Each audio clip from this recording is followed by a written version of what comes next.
The young think they've got it all figured out, that they've got plenty of time to worry about retirement. They put off investing, and then one day they wake up and maybe there's a problem. The old think they know what retirement is. It's a date, it's a number certain, and they don't have any idea about what to think about as it relates to planning outside of the financial aspects. Today, we're going to talk about what the young wish that they knew about retirement and the old should be knowing about retirement. Welcome to the Retirement Spy Studio, where we share experiences in a collaborative platform for those entering phase 2 of life and are ready to embrace this chapter with gusto and an attitude of carpe diem. You can find out more about us at www.theretirementspy.com or send us ideas and topics to hello@theretirementspy.com. I've got a little secret to let you in on. I collect human skulls. I didn't turn the humans into skulls, so don't worry about that. They're pieces of art, and I love how just by calling something art, it automatically goes from being weird to fancy. But yes, these normal human skulls in my living room are a kind of art called memento mori, which is Latin that translates to remember you must die. I went to Rome several years ago, and there's a series of 17th century chapels under a church called the Capuchin Crypt, built from the bones of over 4,000 friars. Again, I had nothing to do with their death. They were already dead when I got there. I swear. But the monks who did the design, they did it so that they would be a memento mori and to remind us that we must die one day. And there's a giant sign as you're looking at these skulls that says, what you are now, we used to be. What we are now, you will be. Kind of a frightening message, but you've got these skulls looking at you with that sign in front of it. My dad stormed the Normandy beach at Omaha, the literal location of the opening scene from Saving Private Ryan. But despite it being the deadliest landing site on D-Day, he survived. And despite being a war hero, or maybe because of it, he became an alcoholic and died when I was 25. He never got his happy retirement. But the thing is, none of you do either. The brochure vision of retirement sounds great. Golf 7 days a week, reading on the beach, traveling all the time, constantly visiting your kids and grandkids. But in reality, golf is hard. The beach is hot, travel is exhausting, and your kids don't want you smoking cigars and drinking martinis around their kids while you're trying to tell them how to raise their kids. All that freedom loses its luster after about a 6-month honeymoon when you leave work. You sleep too much, you drink too much, you smoke too much, bug your wife way too much. You lose your purpose, you get lonely, anxious, depressed, and find yourself counting down the days till someone finds something to do with your bones. All right, for our audience, quick question. When you hear the word retirement, what comes to mind? Be honest. Golf courses, old people in Florida with Bermuda shorts, black knee-high socks, and sandals with those sunglasses that wrap around your head that look more like goggles than they do sunglasses. That one uncle who suddenly started wearing sandals everywhere? Yeah, exactly. That's kind of the vision of what young people may have as they think about people in retirement. Most of us think retirement is something that happens way later in life. And they come up with expressions like, yeah, I'll deal with that when I'm 65. My knees sound like popcorn. But what if I told you that's the wrong way to think about retirement? Most people spend decades preparing financially for retirement, but very little time preparing for the life they want to live. I'd like to thank all my friends in the audience who are wealth managers and CFPs and people who handle money, because it's because of you people, in part, that a lot of us in retirement have the ability to retire because your estate planning, your tax planning, and your investment strategies have helped us get to where we can retire. I founded the podcast you're listening to today, The Retirement Spy, with two purposes in mind. Number one is to help people plan for a fulfilling retirement, to fill the void of a 40-hour work week. And the second purpose is to interview creative people throughout the world who have unique retirement purposes or hobbies that'll inspire you to get into retirement sooner. For those of you who are listening and wondering For you young people who are listening and wondering why you're listening to something that doesn't apply to you, retirement isn't what you think it is. That's the growing idea within my podcast audience, is to talk about platforms like mine, the Retirement Spy, that retirement isn't about quitting work. It's about freedom. It's about freedom, about waking up and saying, I can work today if I want to, but I don't have to. That's a completely different game, because suddenly retirement isn't an age, it's a financial and lifestyle position. Why does this matter to you right now, for you young people? Now, you might be thinking, cool, but I'm 25 and I've got time. And you do. But that's exactly why these points matter now, because time is the one thing you have that older people would pay an insane amount of money to get back. Let me put it like this. If you start investing early, even in small amounts, your money starts working for you. If you wait, now you're working for the money and you're working a lot longer. The trap most of us young people fall into is as follows. You get your first paycheck. Maybe you have a little debt when you get out of college or vocational school or whenever you start your career, but you've got that first check, and that first check is your independence, isn't it? It is your newfound freedom, because this is really what's going on, right? It's a wonderful place to be. And as you think about it, you've got this new paycheck, and as you're sitting there playing with your newfound freedom and your newfound money, you're asking the question, what does this freedom really mean to me? And the freedom is real. And the freedom is real for lots of different reasons, because now you can go out and spend the money that you've always wanted to spend guilt-free. And what's really cool about that is now you start doing things that you didn't do before. You went to Dunkin' Donuts, and guess what? Dunkin' Donuts is pretty cool, but now you've got a new paycheck and you go to Starbucks, and maybe you're getting that venti double latte macchiato, whatever it is, a $7 drink, as opposed to your less expensive coffee drink, and maybe $3. You have a nicer car. You're getting a nicer apartment, because guess what? You have more money now, more expensive habits. And before you know it, you're making more money than ever, but somehow you're still broke. This is what we call lifestyle inflation. Or as I like to call it, you're battling a budget that you don't actually have. And the worst thing is now you're stuck, because the expenses rise as your income rises, and suddenly you need that job. That's what people mean when they say we have golden handcuffs, and now you're locked into a career and a job with debt. Freedom, young guys, young gals, is the real flex. Let me say something that might go against what you see online. The real coolness, the real flex, the real boss, whatever the word is today with your generation, isn't about what you drive.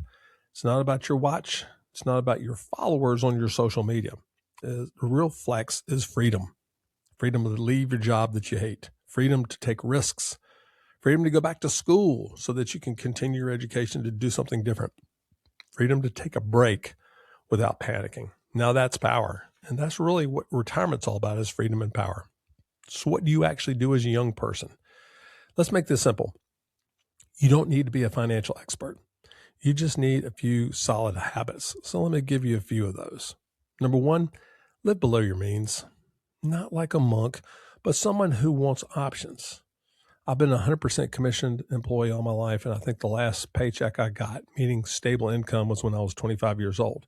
So I've had the benefit of either being on commission or owning my own company and not knowing when the paycheck's coming in and having total control of my destiny.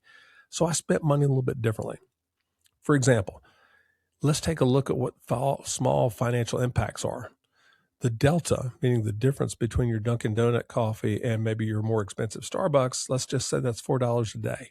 In your youth, by the time you hit retirement, that conservatively can turn into $200,000 just by taking a pay cut in your coffee or being more prudent in your spending.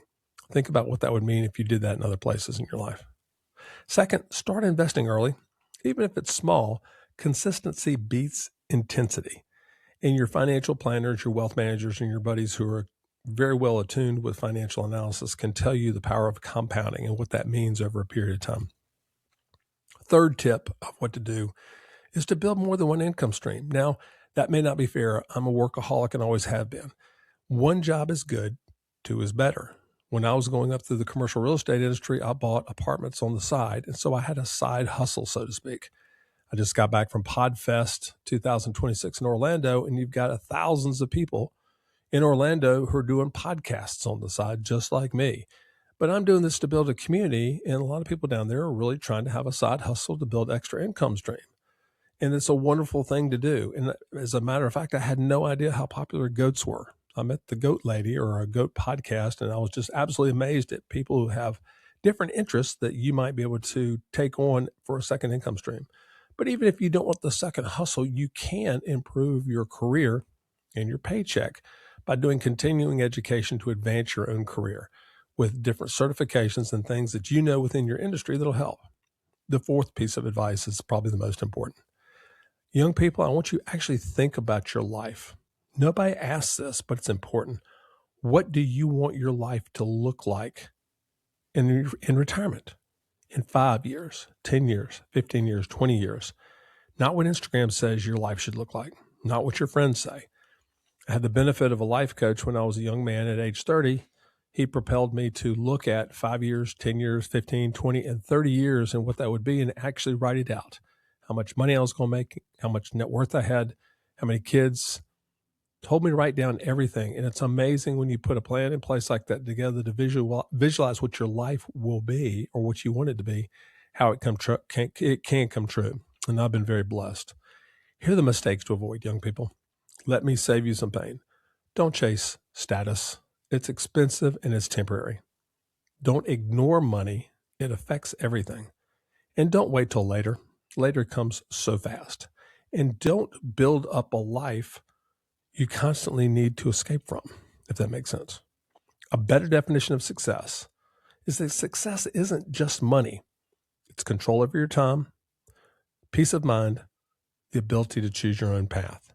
That's what you're really after. And the crazy part, you can start doing that now. All right, people in my audience who are over the age of 50. So you're approaching retirement or you're about ready to hit into retirement or you're thinking about retirement. The transition now for you people is as follows. When I started this podcast, I started talking to a lot of people about retirement. In all fairness, I'm in kind of retirement denial. And I talked to a lot of people who would tell me, I love my work. I'm going to work forever and I'm never going to retire. Pew Research says that about 49% of people in the world really like their jobs, which means 51% of the people in the world may not like their job that much or really actually not like their job. When I peel back the onion of my friends who say they want to work forever, I know there's nothing wrong with that, but I suspect a few things are going on because I've heard this. And it manifests itself at a cocktail party when somebody says, I love my job, I'm going to work forever. And a couple of cocktails later by the fireplace, they're like, I hate my job. Where's the disconnect? The disconnect I'm finding is as follows. Number one, what they really don't like is the idea of having to do something other than what they're doing for their 40-hour work week. In other words, you got to plan your Monday through Friday, 40 hours a week, and they're frightened to death about what that looks like because they've been workaholics all their life, attorneys, doctors, making widgets. You don't know anything else. And so to look at something like that is kind of frightening. What they're really saying is, Duncan, I love my job. I want to work forever. And what they're saying is, I love my title. I love my power. I love my prestige. And I love the insane amount of money they pay me to do what I do so well because it's my genius and I've been doing it for so long that I just love collecting the money for a second house, a third house, a jet, whatever it is. You need to find out your own financial equation. But here's what's interesting about this, and I would suggest this is really the path that I see. Whether you're a CEO of a Fortune 100 company or you own your own company, your organizations will get rid of you. Let me repeat that. Your organizations, no matter how good you are, will get rid of you. How many times have we seen in the Wall Street Journal the CEO who unfortunately missed a quarter and the stock fell and the investors went nuts and the board of directors fired the CEO? Now, mind you, the exit package may be millions and millions of dollars and they never need to work again, but they're going to get fired. If you own your own company, I've seen this time and time again, you have the ultimate control, right? Well, sometimes if you own your own company, maybe you have some private equity investors that are in there and all of a sudden they don't like the growth that you have and they're the ones in control and they'll get rid of you. If you own your own company and you decide you don't want to let anybody else have a piece of the company, Eventually, you're going to have this stud who is making you a lot of money, in sales, and maybe 30% of the widgets that you make every year is his responsibility or her responsibility, and they're doing great. But you won't give them a piece of the company, so guess what? They leave, and they take it to the competition, and the next thing you know, your market share crashes and your company crashes. So here's the challenge. When you were in grade school, you had a curriculum, and you made good grades so that you could go to high school. You went from high school and made good grades with a curriculum so that you could leave high school, maybe go to college, vocational school, so that you could make good grades and then get a job. You got a job, and your job was predefined, and you did well in your job, and you advanced in your job with a curriculum that allowed you to create a career. And you did all this so you could have a career so that you can make enough money so one day you don't have to work again. That's called retirement. Here's the challenge. In our entire life, from school age all the way up to the day you decide you want to retire, you've had a curriculum, you've had a schedule, you've had something created for you that's very beneficial. And guess what? When you hit retirement, nobody's got a roadmap that they can hand you or a manual that says, congratulations, here's your manual about what to do in retirement. And that's frightening, especially with the longevity we have nowadays, that we may be living another 20 to 35 years in retirement, and that's a third of your life. Here are the challenges. When one looks at retirement, there's a struggle, almost like an iceberg, if you can visualize. On the top is this wonderful life of a beautiful iceberg with the joy of vacations, retirement, sleeping late. But underneath the iceberg are the dangers that sank the Titanic, and it's loss of identity, lack of structure, shrinking social networks and friendship groups, boredom, lack of purpose. These things are the dangers iceberg that's underneath that can wreck your Titanic of a retirement. I'm going to suggest there's 7 different ways, or 7 ways in a strategy to help with this retirement so that you'll have a happy phase 2. And I use it under the acronym of how one thrives in retirement, THRIVES. T is for togetherness. Harvard Research has been researching their graduates in this special group they've had for years, almost 100 years, I think now. And they're on their second generation. And the number one thing they found of their Harvard graduates studying different metrics over the years is the number one key to happiness is friendships, social connections. We lose a lot of those when we lose our corporate jobs, because 40 hours a week we're with people that we work all day. And guess what?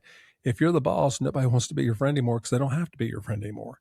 And your colleagues that you worked with may be competitive, and being friends with you isn't what they want to do either. So you need to have a friendship network, and you need to start with number one. And number one is your spouse. You've been out 40 hours a week, Monday through Friday, and you're coming home now because it's retirement. Guess what? Your spouse is going to have a shock to the system because they're not used to seeing you 40 hours a week, 5 days a week. So you're going to have to come up with new skill sets. Just when you first got married, you had to learn how to live together and cohabitate, have family, raise kids, do whatever you're doing. But guess what? Now as an empty nester in retirement, you have to have a whole new set of skills. So don't be bashful to look for a coach, look for a psychologist, look for a psychiatrist, look for all the help you can get because you need it. The second thing is your friendship network as a part of this T. Friends, you need to start looking for your friendship groups early. I've got a ton of friendship groups. I've got a cigar group. I got a whiskey group. I got a golf group. I got all sorts of different groups that are important to me. And I've been developing those over the years, and they're crucial for me because they're my life link to everything that goes on outside of my marriage. And it's wonderful for me. So start looking at your friendship networks early, and don't wait till you hit retirement to say, I'll make some new friends in. You can, but it's a whole lot harder. The H in Thrive is health. It's really simple. It's physical, it's mental. There's a great book called Younger Next Year by a guy named Chris Crowley and Henry Lodge, and they talk about a physician's perspective and an old person's perspective of what they wish they could tell each other. And one of the biggest takeaways I got was it's not just about cardiovascular in retirement, but you need to move every day, but it's also about weight training. It's a horrible thing that I see people older than I am, when they fall, they break a hip, they get pneumonia and die. I don't know how that happens, but it seems to be a magic equation. And so weight training is not about looking great on the beach anymore. It's about pulling back from muscle atrophy that's hitting us. And we want to have strong muscles to protect brittle bones that will come. So when we do have a fall, we might be able to catch ourselves and avoid a lot of bad things that happen. And let's talk about mental health. There's a survey, the Holmes-Ray scale, where they found and listed 43 of the most stressful events in life. Guess what? 20 of those 43 stressful events are associated with retirement, with number 10 being retirement itself. And think about why that makes sense. It's such a tremendous disruption in life when you go from 100 miles an hour to zero, or some would say in retirement, you're going from 100 miles an hour to crash. And there's stress that comes with that. And you have to pay attention with that. Let's not be bashful. You need to get help. This is a tough transition. We have people with the retirement spy that can help you with that and other places. R is for your role or your identity. Your entire life, you have been the vice president of widgets, vice president of sales, a CEO, an attorney, a doctor, a lawyer, a managing partner. Your ideals are going to struggle when you go to a cocktail party and somebody says, "What do you do?" And there's a big pause because you could say, "I'm retired." And a lot of people think that's a wonderful thing, and I do, but it's very awkward when you don't have purpose anymore and you're trying to tell people who your identity is. I see a funny story of people I know who've created cards to give their new identity in retirement. You had your card that said you were the vice president of the ABC company.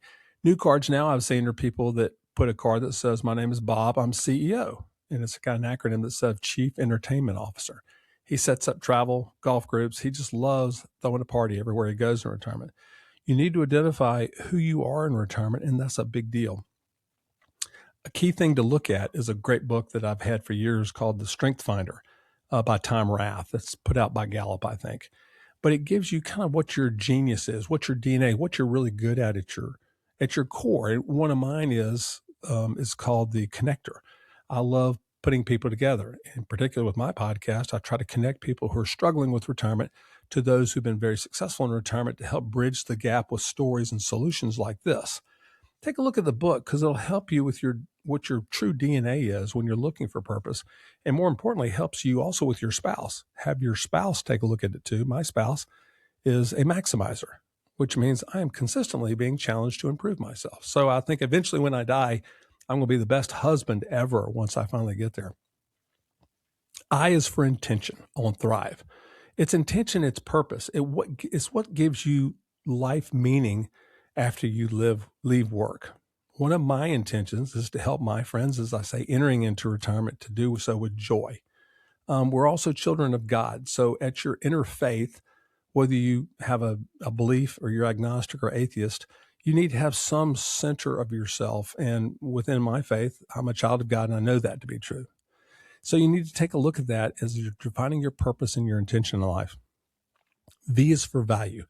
I truly believe that if you've reached retirement, you've been given a gift. And if you've been given a gift, you need to give back to the community, to the world that has given you so much to allow you to retire. How will you make your intentions and add value to the world and contribution? And it doesn't have to be major. You don't have to start a nonprofit. You don't have to save the world. It can be as simple as being a great grandfather, a great grandmother, babysitting grandkids. It could be working a soup kitchen. It could be going back and mentoring people at your old company. It could be going back to school. It could be doing lots of things from mentoring to everything else. There's so many different ways you can help out in this world and add value to the world that's giving you so much. E is for expansion. Expansion really has to do with growing your mind.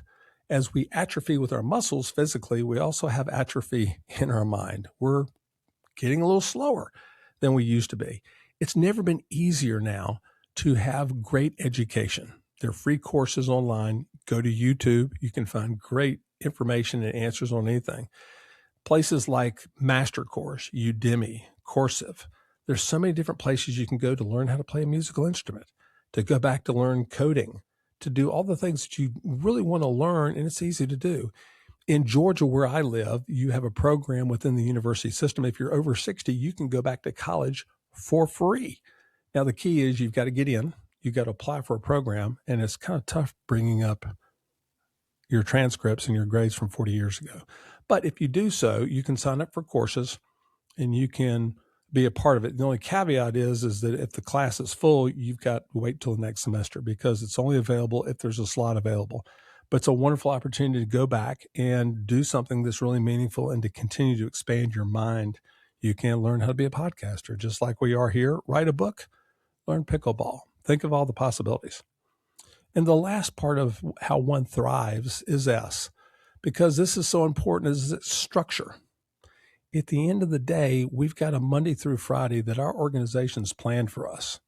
Whether you're in an IBM, an AT&T, or the Widget Company of America, you had a Monday through Friday where you knew every day and every hour what you're going to be doing. Monday's a sales meeting. Tuesday's finance meeting. Thursday is client entertainment day. You had structure all of your life from kindergarten all the way through your career. And so now, guess what? When you wake up, your alarm doesn't go off. You don't have to commute anymore. There's no agenda. That's a frightening place because you can find yourself into sloth. Too much eating, too much TV, too much social media, and that can lead to a lot of really bad things and a lot of depression.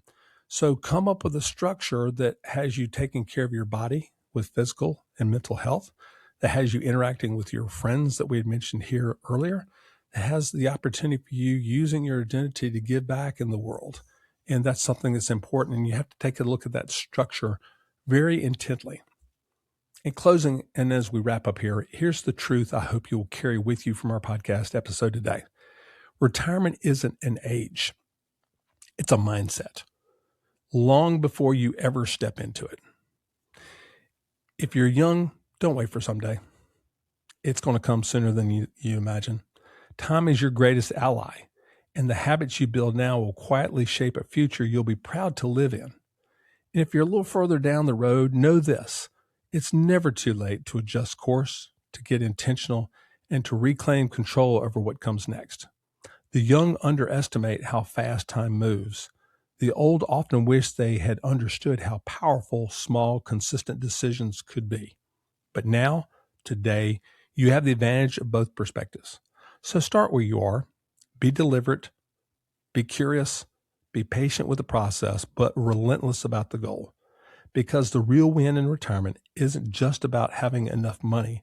It's about having enough life left in your years and enough freedom to live on your terms.